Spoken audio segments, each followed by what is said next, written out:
అంటే ఇక్కడ ఇంతకు ముందు స్టూడెంట్స్ కి సెవిస్ టర్మినేట్ చేశారు, అవును కదా.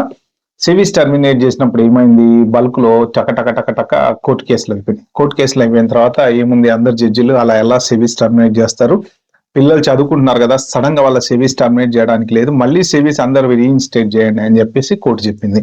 అప్పుడు వీళ్ళు ఏం చేశారు, టక మళ్ళీ డిఎస్ఓ వాళ్ళకి చెప్పి ఎవరెవరైతే టర్మినేట్ చేశారో వాళ్ళవి కొన్ని రీఇన్స్టేట్ చేస్తారు, ఇంకా కొన్ని క్రిమినల్ కేసులు అట్లాంటివి ఉన్న వాళ్ళవి మాత్రం చేయలేదు. ఓకే, ఇప్పుడు యుఎస్ఏఎస్ వాళ్ళు కనుక మీ H1B వీసా ఉంది, ఫర్ ఎగ్జాంపుల్ మీకు I-797 ఉంది, I-94 ఉంది, మీది ఎక్కడో ఏదో ఒక రకంగా ట్యాక్సులు కట్టలేదనో లేకపోతే ఏదన్నా చెప్పి ఆ రీజన్ కింద మీ H1B వీసాలు ఏది I-797 అన్ని క్యాన్సిల్ చేశారు అనుకోండి, ఫర్ ఎగ్జాంపుల్ 1000 మంది 2000 మంది ఏం చేస్తారు, కోర్టుకు వెళ్తారు. కోర్టుకు వెళ్ళిన తర్వాత కోర్టు ఏం చెప్తుందంటే, అట్లెట్లా వాళ్ళు ఇన్ని రోజుల నుంచి ఇక్కడ ఉన్నారు, వాళ్ళు జాబ్ చేస్తున్నారు, ట్యాక్సులు కడుతున్నారు, అట్లెట్లా క్యాన్సిల్ చేస్తామని ఫర్ ఎగ్జాంపుల్ అన్నది అనుకోండి, అప్పుడు మళ్ళీ రీఇన్స్టేట్ చేయమంటారు అనమాట. సో అందుకని ఏంటంటే ఇక్కడ మీరు అర్థం చేసుకోవాల్సిన సింపుల్ లాజిక్, ఒక దేశానికి పవర్ అనేది ఎక్కడ ఉంటది, ప్రతి దేశానికి ప్రతి ప్రధానమంత్రి కానీ ప్రతి ప్రెసిడెంట్ కానీ పవర్ అనేది ఎక్కడ ఉంటది అంటే బోర్డర్ మీద ఉంటది అనమాట.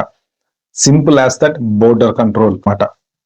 ఇప్పుడు ఈ బోర్డర్ హక్ అనేది ఎవరికి ఉంటుంది అంటే అమెరికాలో ప్రెసిడెంట్కి ఉంటుంది. అదే ట్రంప్ కానివ్వండి, బైడెన్ కానివ్వండి, లేకపోతే ఆయన ఒబామా కానివ్వండి, who ever it doesn't matter.